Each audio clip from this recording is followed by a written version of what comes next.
तीन बँकांच्या एकत्रीकरणातून जी imperial bank स्थापन झाली होती 1921 साली, ही बँक अजूनही भारतामध्ये काय करत होती, काम करत होती. ही बँक मुळात कोणाची होती, ही ब्रिटिशांची बँक होती. मात्र ब्रिटिश गेल्यानंतर ही भारतामध्ये ही बँक काय करत होती, काम करत होती. आता 1951चा जर काळाचा विचार केला तर 1951मध्ये RBIने ग्रामीण पतपुरवठा पाहणी समितीची स्थापना केली होती. ही समिती जी आहे, ही समिती AD गोरवाला यांच्या अध्यक्षतेखाली स्थापन केली होती. त्या समितीचं काम काय होतं की ग्रामीण भागामध्ये किंवा प्राथमिक क्षेत्रासाठी कर्ज पुरवठा करण्यासाठी काय केलं पाहिजे या गोष्टींचा अभ्यास करण्यासाठी या समितीची स्थापना केली होती. या समितीने 1954 साली काय केला, आपला अहवाल सादर केला आणि त्या अहवालामध्ये त्याने असं सांगितलं की ग्रामीण भागापर्यंत जर बँकांचा व्यवसाय विकास करायचा असेल किंवा पतपुरवठा पुरवायचा असेल, कर्जाचा पुरवठा करायचा असेल तर त्यासाठी तुम्ही इम्पेरियल बँक जे आहे त्या इम्पेरियल बँकेचं काय करा, राष्ट्रीयकरण करा किंवा ती इम्पेरियल बँक स्वतःकडे काय करा, घ्या, म्हणजे भारत सरकारकडे काय करा, ती हस्तांतरित करा. या अनुषंगानं काय केलं, 1 जुलै 1955ला इम्पेरियल बँकेचं काय केलं, नॅशनलायझेशन केलं आणि तिचं रूपांतर स्टेट बँक ऑफ इंडियामध्ये करण्यात आलं. कशामध्ये करण्यात आलं, स्टेट बँक ऑफ इंडियामध्ये. बघा रिवाईज करू आपण थोडंसं. 1906मध्ये बँक ऑफ कलकत्ताची स्थापना झाली. 1906ला जी बँक ऑफ कलकत्ता स्थापन झाली होती तिला सनद भेटली आणि तिचं रूपांतर 1809मध्ये कशामध्ये झालं, बँक ऑफ बेंगॉलमध्ये झालं. त्यानंतर बँक ऑफ बॉम्बे जी आहे ती बँक ऑफ बॉम्बेची स्थापना कधी झालेली, 1840मध्ये. आणि सगळ्यात शेवटची बँक जी होती ती 1843मध्ये बँक ऑफ मद्रास. या तिन्ही बँकांच्या एकत्रीकरणातून 1921 साली कोणाची स्थापना झाली, इम्पेरियल बँकेची स्थापना झाली. आणि 1 जुलै 1955ला SBI ॲक्ट पास करून इम्पेरियल बँकेचं कशामध्ये रूपांतर केलं, SBI बँकेमध्ये रूपांतर केलं, ज्याला आपण स्टेट बँक ऑफ इंडिया म्हणतो. बघा 1955मध्ये जवळपास या स्टेट बँक ऑफ इंडियाचं 60% शेअर्स हे कोणाकडे होते, RBIकडे होते. जवळपास एकूण मालमत्तेच्या 60% शेअर्स कोणाकडे होते, RBIकडे होते. हे शेअर 2008मध्ये 92% वाढले. हे शेअर्स काय झाले, 92% वाढले. त्यामुळे आणि त्याचबरोबर साधारणतः 2008मध्ये किती टक्के झाले, 92% वाढले. आता जर थोडंसं आपण मागे गेलो तर 1991-92मध्ये किंवा 2 नरसिंह कमिटी झाल्या होत्या. त्या 2 नरसिंह कमिटीपैकी कमिटीने शिफारस केली होती की RBIनं फक्त नियामक किंवा नियंत्रक म्हणून काम करावं. RBIने स्वतःच्या मालकीची बँक एखाद्या असता कामा नाही. त्या अनुषंगानं काय केलं की RBIने 2008मध्ये SBIचा संपूर्ण वाटा जो आहे तो संपूर्ण वाटा कोणाकडे वर्ग करून टाकला, भारत सरकारकडे वर्ग करून टाकला. बघा आता SBI पाहिला आपण आताच. आता आपण SBIच्या सहयोगी बँका काय प्रकार आहे हे पाहणार आहोत. बघा भारत स्वतंत्र झाला त्यानंतर भारतामध्ये संस्थानं जी होती ती संस्थानं काय झाली, विलीन झाली. बरोबर आहे. भारतात संस्थानं होती अनेक, ती अनेक संस्थानं काय झाली, भारतामध्ये नंतर विलीन झाली. या संस्थानांनी काही बँका स्थापन केल्या होत्या. त्या बँका नंतर SBIच्या सहयोगी बँका म्हणून काय केलं, त्या बँकांना SBIला जोडण्यात आलं. बघा काय ते SBI संलग्न कायदा 1959 पास केला. त्या अंतर्गत 8 संस्थानांच्या बँका ज्या आहेत त्या SBIला संलग्न बँका म्हणून त्यांचं काय केलं, नामकरण करण्यात आलं किंवा तेव्हापासून SBIच्या सहयोगी बँका म्हणून काय केल्या, गणल्या जाऊ लागले. संलग्न बँक म्हणून दर्जा त्यांना काय झाला, प्राप्त झाला. बघा या बँका कोणत्या होत्या, 8. 1 सौराष्ट्र, इंदोर, हैदराबाद, पटियाला, त्रावणकोर, म्हैसूर, बिकानेर अँड जयपूर. या 8 बँका होत्या. कोणत्या कोणत्या, 1 सौराष्ट्र, 2 इंदोर, 3 हैदराबाद, 4 पटियाला, 5 त्रावणकोर, 6 म्हैसूर, 7 बिकानेर आणि 8 जयपूर. या 8 बँकांना SBIच्या सहयोगी बँका म्हणून दर्जा प्राप्त झाला. आता या बँकांचं काय झालं, नंतर SBIमध्ये विलीनीकरण झालं. आता ते विलीनीकरण कसं झालं, पहिलं विलीनीकरण जे आहे ते 1963ला झालं. या ज्या 8 सहयोगी बँका होत्या त्या 8 सहयोगी बँकांचं विलीनीकरण होऊन काही बँका एकामेकामध्ये विलीन झाल्या आणि नंतर त्या कालांतराने संपूर्णपणे SBIमध्ये विलीन झाल्या. बघा 1963ला काय झालं, 1963ला बँक ऑफ बिकानेर आणि दुसरी बँक जी होती ती बँक ऑफ जयपूर, या 2 बँकांचं काय केलं, एकामेकामध्ये विलीनीकरण केलं. या दोन्ही बँकांचं एकामेकामध्ये विलीनीकरण करून एक नवीन बँक स्थापन झाली. त्या बँकेला आपण म्हणतो state bank of Bikaner and Jaipur. कोणती कोणती बँक होती? एक बिकानेर आणि दुसरी जयपूर, या दोन बँकांचं एकामेकामध्ये 1963 मध्ये मर्जर घडून आलं आणि त्या मर्जर नंतर जी बँक अस्तित्वात आली त्या बँकेला आपण म्हणतो state bank of Bikaner and Jaipur. तारीख लक्षात ठेवा 1963ला. त्यानंतर बघा 2008 मध्ये काय झालं? 13 ऑगस्ट 2008 मध्ये सौराष्ट्र बँक, कोणती? बँक ऑफ सौराष्ट्र, आणि त्याच्यानंतर 26 ऑगस्ट 2010, 13 ऑगस्ट 2008ला सौराष्ट्र आणि 26 ऑगस्ट 2010ला तुमची इंदोर, या दोन बँका काय झाल्या? SBI मध्ये काय झाल्या? विलीन झाल्या. लक्षात घ्या. आता बघा 1963ला स्टेट बँक ऑफ जयपूर आणि स्टेट बँक ऑफ बिकानेर ह्या एकमेकांमध्ये विलीन झाल्या. त्यामुळे बँकांची संख्या किती झाली? सहयोगी बँकांची 7 झाली. त्यानंतर 2008 मध्ये लक्षात ठेवायचं, 2008 मध्ये सहयोगी बँकातली एक बँक, बँक ऑफ सौराष्ट्र जी होती ही SBI मध्ये काय झाली? विलीन झाली. त्यामुळे बँकांची संख्या किती झाली? 6 झाली.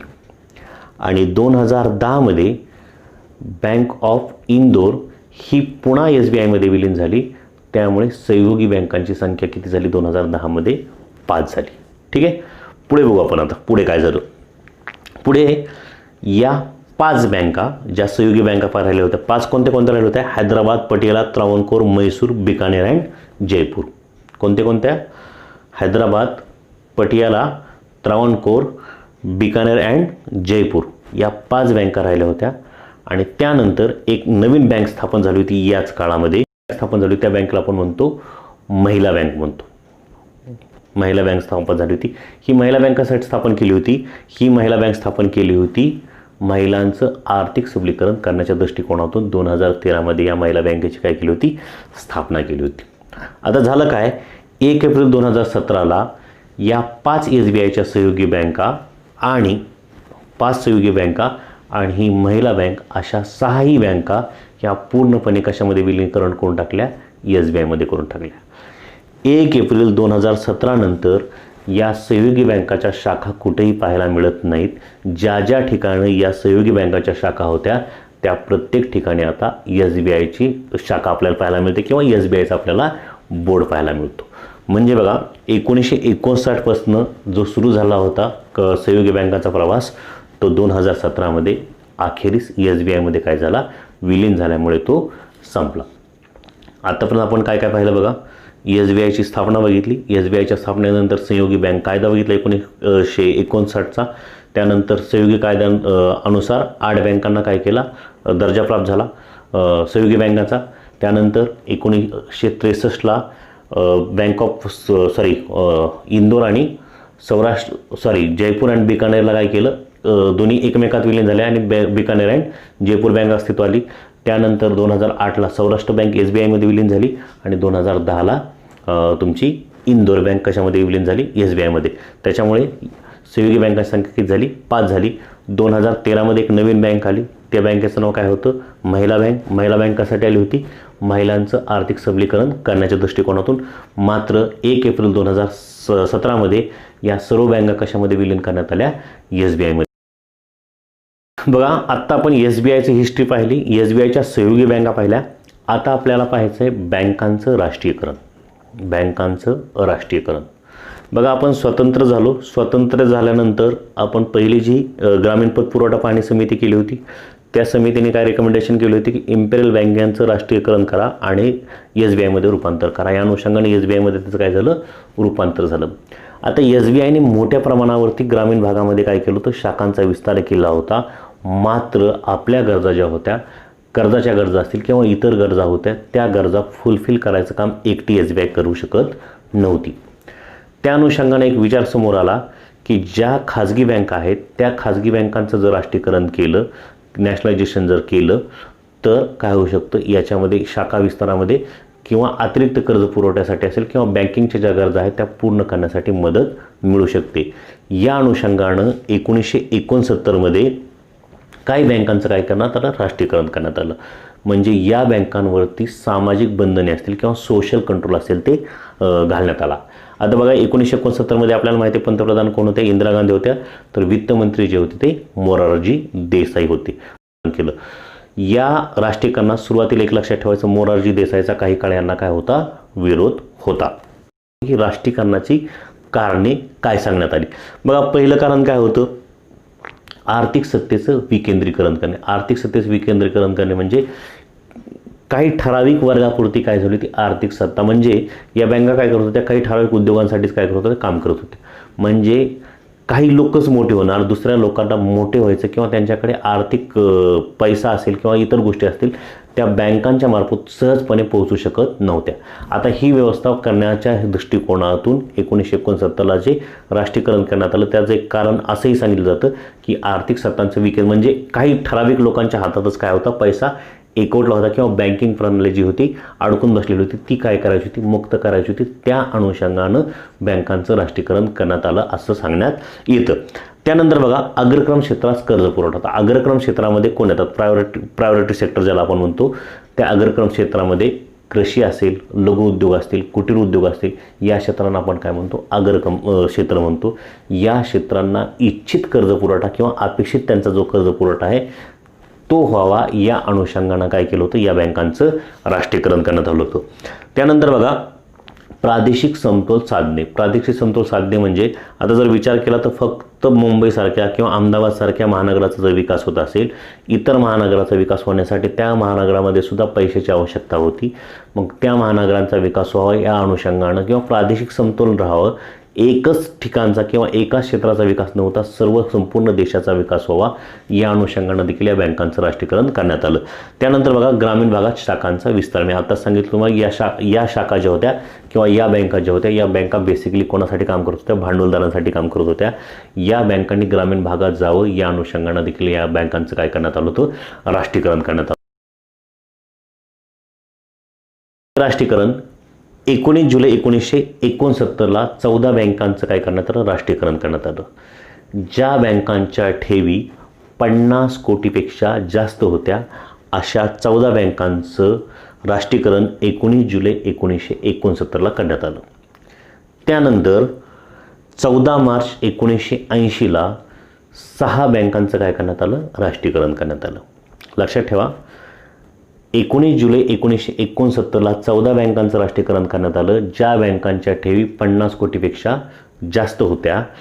तर 14 मार्च 1980ला दुसरं राष्ट्रीयकरण झालं, त्यामध्ये 6 बँकांचा समावेश होता ज्या बँकांच्या ठेवी 200 कोटीपेक्षा जास्त होत्या. म्हणजे 1969च्या 14 आणि 1980च्या 6 बँका मिळून 1980मध्ये राष्ट्रीयकृत बँकांची संख्या 14 झाली होती, 20 झाली होती, बरोबर आहे. त्यापैकी 1993ला न्यू बँक ऑफ इंडियाचे पंजाब नॅशनल बँकेमध्ये काय झालं, विलिनीकरण झाले. त्यामुळे राष्ट्रीयकृत बँकांची संख्या 19 झाली. आता मी थोडंसं सांगायचं विसरलो, राष्ट्रीयकृत बँका कोणाला म्हणायचं किंवा राष्ट्रीयकरण करणं म्हणजे काय.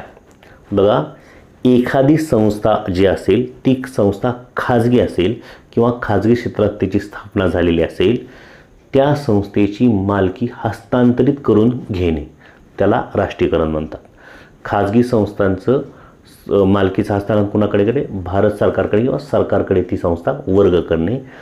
सरकार त्या बदलेत त्या संस्थेला त्याच्या भांडवला इतकं किंवा त्यापेक्षा अधिक पैसे देऊन काय करू शकते, ती संस्था हस्तगत करण्याचा अधिकार सरकारला आहे. संस्थेचं हस्तांतरण होणं किंवा खाजगी संस्थेचं सरकारकडे वर्ग होणं म्हणजे एक सोप्या भाषेत सांगतोय मी तुम्हाला, अतिशय पुस्तकी भाषेत सांगत नाही, अतिशय सोप्या भाषेत सांगतोय की एखाद्या खाजगी संस्थेची मालकी सरकारने स्वतःकडे वर्ग करून घेणे त्याला म्हणायचं राष्ट्रीयकरण किंवा मालकीचं हस्तांतरण म्हणतो.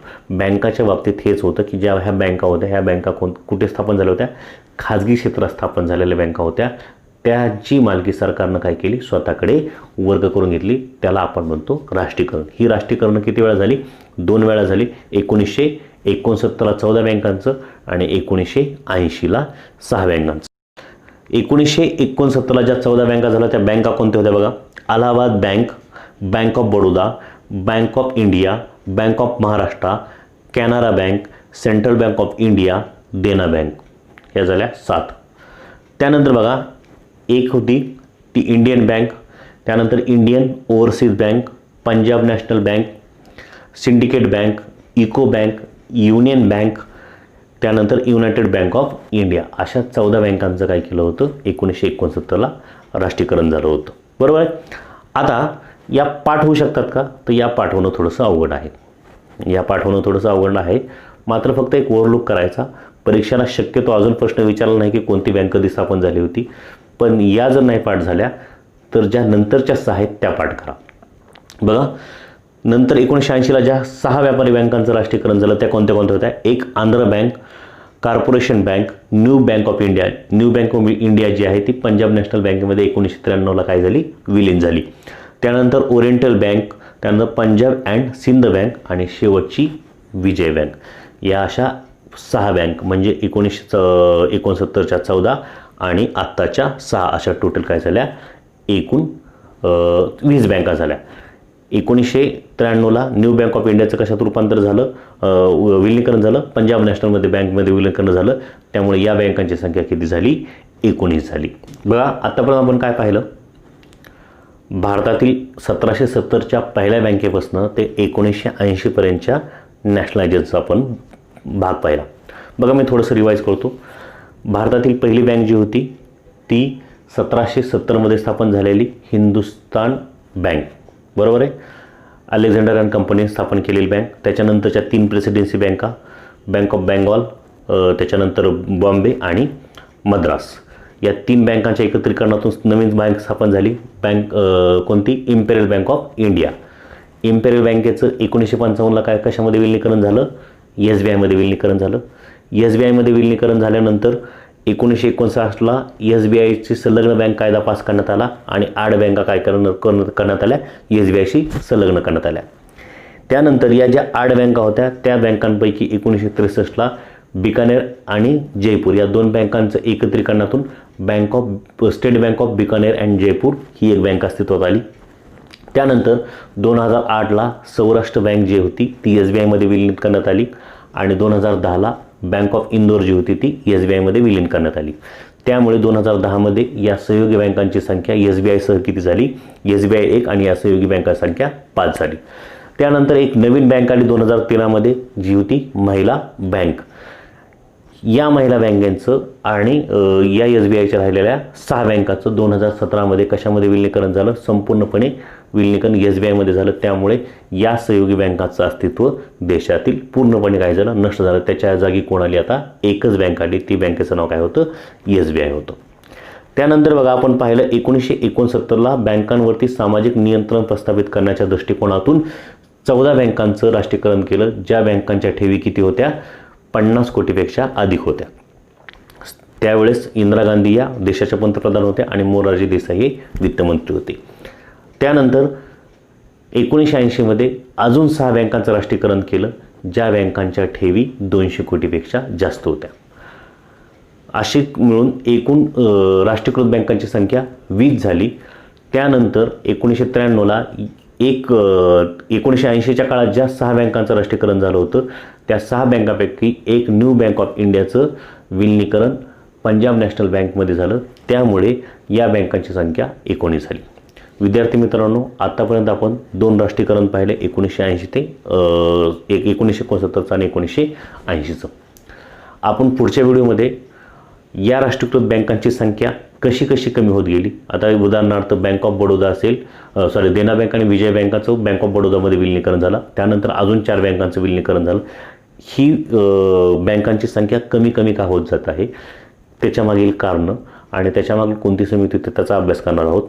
त्याचबरोबर रिजनल रुरल बँक म्हणजे काय किंवा ग्रामीण ज्याला RRBs म्हणतो आपण, त्या RRBचा आपण पुढच्या व्हिडिओमध्ये काय करणार आहोत, अभ्यास करणार आहोत. थँक्यू.